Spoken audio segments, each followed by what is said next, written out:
ঢুকাই দিয়েছে। কিভাবে বলে একটু একটু করে সিনার ভিতরে আল্লাহ সিলমোহরের মতো বসায় দিয়েছেন। সুবহানাল্লাহ। কারণ যত পূর্ববর্তী কিতাবগুলো আছে সব কিতাব আল্লাহ পাক বই আকারে নবীদের কাছে ধরায় দিয়েছেন। যেমন দাউদ নবীকে দিয়েছেন, মূসাকে দিয়েছেন, ঈসাকে দিয়েছেন, যত নবী আছে প্রত্যেকটা নবীকেই কম বেশি আল্লাহ কিতাব দিয়েছেন। তো সব কিতাব আল্লাহ পাক রব্বুল আলামিন গোছায় গোছায় সুন্দর করে হাতে ধরায় দিয়েছেন। একমাত্র কোরআন যেটা আল্লাহ পাক সময় নিয়ে 23 বছরের রাসূলের নবুয়তি জিন্দেগিতে একটু একটু করে আল্লাহ রাসূলের সিনায় সিলমোহরের মতো বসায় দিয়েছেন। এবং শুধু তাই নয়, অন্যান্য কিতাব যেগুলো দিয়েছেন এগুলোর ব্যাপারে আল্লাহ পাক এটা বলেছেন যে এটার দায়িত্ব তোমার, আমার না। যার কারণে মূসার তাওরাত এটা এখন 2 নম্বর। বাজারে যা পাবেন সব 2 নম্বর, 1 নম্বরটা নেই, যেটা আল্লাহ বানাইছিলেন ওইটা নেই। সবগুলোতে এলোমেলো করা। ইহুদি নাসারারা তাদের মন মতো করে এগুলো সাজাইছে, কিন্তু 1500 বছর পার হয়ে গেল আল্লাহর কোরআনের একটা নকশাও কেউ পার করতে পারেনি। এটা এদিক সেদিক করতে পারবেও না, সম্ভাবনা আছে না। এই যে আজকে ছেলে পাগড়ি পাইল, এদের মাধ্যমে আল্লাহ কোরআনকে টিকায় রাখবেন। আল্লাহ বলেছেন ইন্না নাহনু নাযালনা যিকরা ওয়া ইন্না লাহু লাহাফিজুন। ভাইরা মানে কারণ আল্লাহ পাক রব্বুল আলামিন পয়গম্বরকে কোরআন যখন দিলেন, এটাকে আল্লাহ নবীর সিনার মধ্যে আল্লাহ পাক রব্বুল আলামিন ঢুকায় দিলেন, বসায় দিলেন। আল্লাহ পাক কোরআনে বলেন আর রহমান আল্লামাল কোরআন। ছোট্ট একটা মাদ্রাসা, চীনের মাদ্রাসা, নতুন মাদ্রাসা। এই মাদ্রাসায় যখন অনেক বাচ্চাদেরকে মা বাবা এনে উস্তাদের কাছে ডাক দিয়ে গো হুজুর দিয়া গেলাম, মানুষ বানায় দেন। মুহতামিম সাহেবের কাছে এসে কি বলে? মানুষ বানায় দেন।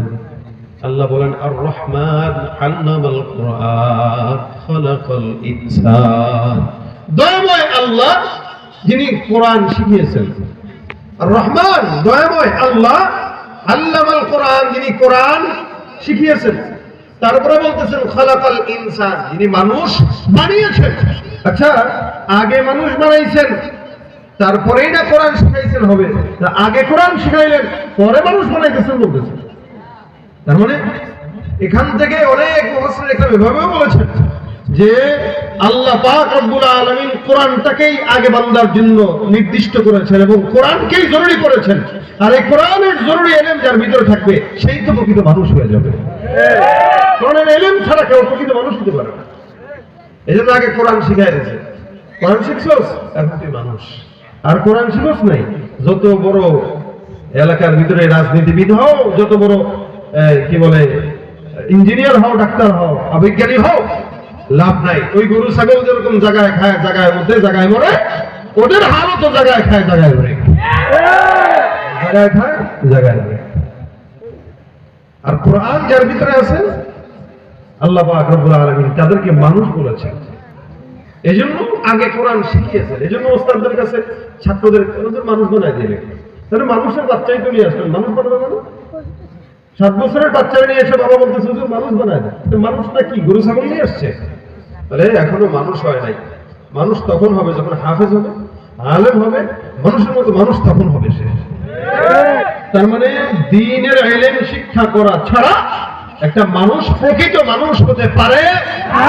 ভাই দেখেন, ডাক্তারি বলেন অথবা গবেষণা বলেন, দুনিয়ার শিক্ষা এগুলো গবেষণার বিষয়। কোরআন কোনো গবেষণার নাম না। কোরআন কোনো গবেষণার নাম। এটা আপনি আমি গবেষণা করে বানাইছি? হ্যাঁ, আমি আপনি গবেষণা করছি? কোরআন কোন বান্দা গবেষণা করছে? এটা কে দিয়েছে? আল্লাহ। তানজিলুম মির রাব্বিল আলামিন। এটা আপনার আমার গবেষণা হয়।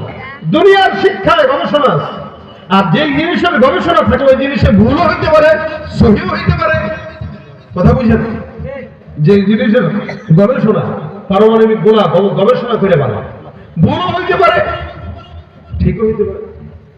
চাঁদের দেশে যারা গবেষণা করে, বিমান বানাইছে গবেষণা করে, যার কারণে উড়ে ক্রাশও খায়, উড়ে ক্রাশও খায়।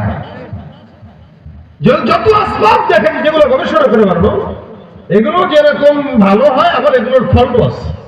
কিন্তু কোরআন কারো গবেষণা নয়, এটা আল্লাহ নাযিলকৃত, যার কারণে এটাই কোনো এটার ভিতরে উন্নতি ছাড়া অবনতির কোন প্রকার সন্দেহ নাই, সুযোগ নেই, কোন সুযোগ নেই। এই জন্য আল্লাহ বলেছেন তানজিলুম মির রাব্বিল আলামিন। নবী করিম সাল্লাল্লাহু আলাইহি ওয়াসাল্লাম বলেন, এটা আল্লাহ পাক এমন দামি বানাইছেন যার কারণে এটা যার কাছে যায় সে দামি হয়ে যায়।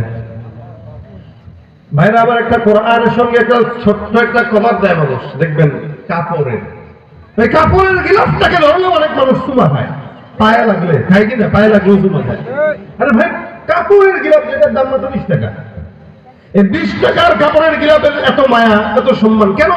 অথচ কত শত শত কাপড় আমরা পালা দিতেছি। কিন্তু যেটা কোরআনের সাথে একবার লেগে গেছে, ওটা যদি পায়ে লাগে, বান্দার হৃদয়ে আঘাত লাগে, আর এটা পায়ে লাগছে, কাপড়ের চুমা খায়। এটা কি কাপড়ের সম্মান নাকি কোরআনের সম্মান? আল্লাহ। মাথার টুপি যেটা, এই টুপিটা দিয়ে বান্দা সুন্নাত হিসেবে নামাজ পড়ে, এই টুপিও যদি পায়ে লাগে তবুও তো সালাম করে। একটা আলেমের গায়ে পায়ে লাগলে সালাম করে শুনতে পারে, কিন্তু সাধারণত কোনো মানুষের গায়ে পা লাগলে দূরে লাগে। কিন্তু হাফিজের গায়ে পা লাগছে, হাফিজ সরি ভুলে গেছে, পরে কি জায়গা কিসের কারণে? কোরআন। অর্থাৎ কোরআন যেই সিনায় ঢুকবে ওই সিনা দামি, এটা দুনিয়া হোক আখিরাত হোক। কতটা দামি আল্লাহ পাক রব্বুল আলামিনের হাবিব বলেন, এই দুনিয়াতে তোমরা যারা কোরআন পড়তেছো শুনো, তোমরা তো কোরআন তারতিলের সাথে পড়ো, যদি তারতিলের সাথে পড়তে থাকো, না ভুলো আর আমল করো, কি হবে? কিয়ামতের ময়দানে আল্লাহ বলবেন, ইকরা ওয়ারতাকি কামা কুনতা তুরাতিলু ফিদ দুনিয়া। এই তোমরা পড়ো, আগাইতে থাকো, এমন ভাবে পড়তে থাকো দুনিয়াতে যেভাবে তারতিলের সাথে পড়েছো। বলে কতটুকু পড়বা? বলে একটা আয়াত সূরা ফাতিহা থেকে শুরু করবে, নাস পর্যন্ত পড়বে, যতগুলো আয়াত ততগুলো তালা বিশিষ্ট জান্নাত আল্লাহ তাকে দান করবেন। আচ্ছা বলেন,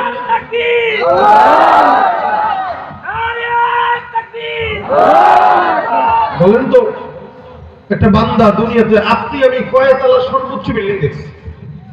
দুবাইয়ের বুর্জ আল খলিফা, এটা 116 তালা বা 65 তালা, 165 তালা। এরপরে সৌদিতে আছে জমজম টাওয়ার, এটা সর্বোচ্চ 110 তালা। মালয়েশিয়া আছে একটা 100 তালার নিচে ওইটা। এভাবে করে করে দুনিয়াতে চতুর্দিকে অনেক বিল্ডিং আছে, কিন্তু 165 তালার উপরে বিল্ডিং নাই। ওই বিল্ডিং আপনি দেখলে তাকায় থাকবেন 10 মিনিট, বাপরে বাপ কেমনে বানাইছে, কার জানি ফ্ল্যাট আছে। কিন্তু আপনি একবারের জন্য চিন্তা করলেন না ফকিন্নি, যে আমি ফকিন্নি এই 160 তালা 65 তালা বিল্ডিং এ না উঠতে পারলো, আমার হাফেজে কোরআন বাচ্চাটা তো 6600 তালার উপরে জান্নাতে থাকবে, 6600 তালার উপরে জান্নাতে থাকবে আপনার ছেলে। আর আপনি দুনিয়াতে 65 তালা দেখে হা, অথচ আপনার ছেলে এর চাইতে বেশি তালার মালিক, আপনার খবরই নেই। কই আছে? এই জন্য সুতরাং ভাই খুব খেয়াল করেন, মাদ্রাসায় ভর্তি দেওয়ার ক্ষেত্রে সন্তানকে কোনো কৃপণতা করেন না। কেন? দুনিয়াতে হয়তো সে সাময়িকভাবে আপনার কাছে মনে হবে ইনকাম হয়তো কম হইতে পারে, কিন্তু আল্লাহি এই দুনিয়ার ইনকাম এটা ক্ষণস্থায়ী। আল্লাহ চাইলে তাকে ঢেলেও দিতে পারে, কিন্তু জান্নাতে যেটা দিবে ওটার শুরু আছে, শেষ নাই। এই জন্য কোরআন শিক্ষা করার কথা আল্লাহ বলেছেন, আর রহমান আল্লামাল কুরআন খালাকাল ইনসান। আমার আল্লাহ পাক রব্বুল আলামিন আগে কোরআন শিখিয়েছেন, তারপরে বান্দা মানুষ করেছেন। মানুষ তখনই হয় যখন বান্দার দিলের ভিতরে কোরআন থাকে। কোরআন যদি না থাকে বান্দা মানুষের মতো মানুষ হয় না। যার কারণে আমাদের দেশে যারা যেই জায়গায় থাকুক না কেন, ব্যবসায়ের ক্ষেত্রে যদি আলেম থাকে, আলেম ব্যবসা করলে সৎভাবে করে, আর আলেম ছাড়া অন্যান্য ব্যবসা যারা আছে অধিকাংশই মেডিসিন দিয়া, ফরমালিন দিয়া ফল আর তরকারি বিক্রি করে। এই জন্য আলেম সৎ ব্যবসায়ী যারা, এরা ব্যবসা বেশি দিন টিকাইতে পারে না। ওরে 2 নম্বরই করা শিখে নাই তো, কেমনে রং মিশাই করবে এটা তো সে জানে না। পাশের জনের দেখে কাপড়ের দোকানগুলোতে দেখবেন, বিশেষ করে আমাদের দেশে, আরে সুবহানাল্লাহ, লাইটিং এর কি আজীব হাল। লাইটিং এর কারণে চায়না কাপড়টাও জাপানি মনে হয়, ভাই এটা জাপান থেকে আসছে, 500 টাকা গজ, আসলে 60 টাকার কাপড়। পাশের যে সব ব্যবসায়ী আছে সে চিন্তা করে, কিরে আমি এত ভালো জিনিস কম দিয়েও বিক্রি করতে পারি না, আরে 2 নম্বর জিনিস সব দামি বিক্রি করে ফেলে, কি রে ব্যাপার দিয়ে কয়, ব্যবসার ক্ষেত্রে বাংলাদেশের সততার দাম নেই বেটা, 2 নম্বরই কর, ভালো করবে। ওই খারাপটা ভালোটারেও একটু পরামর্শ দেয়। অথচ সততার সঙ্গে যদি সবাই ব্যবসা করতো দুনিয়া হয়তো আখেরাত হইতো, তাই না? নবীদের সাথে জান্নাত হইতো।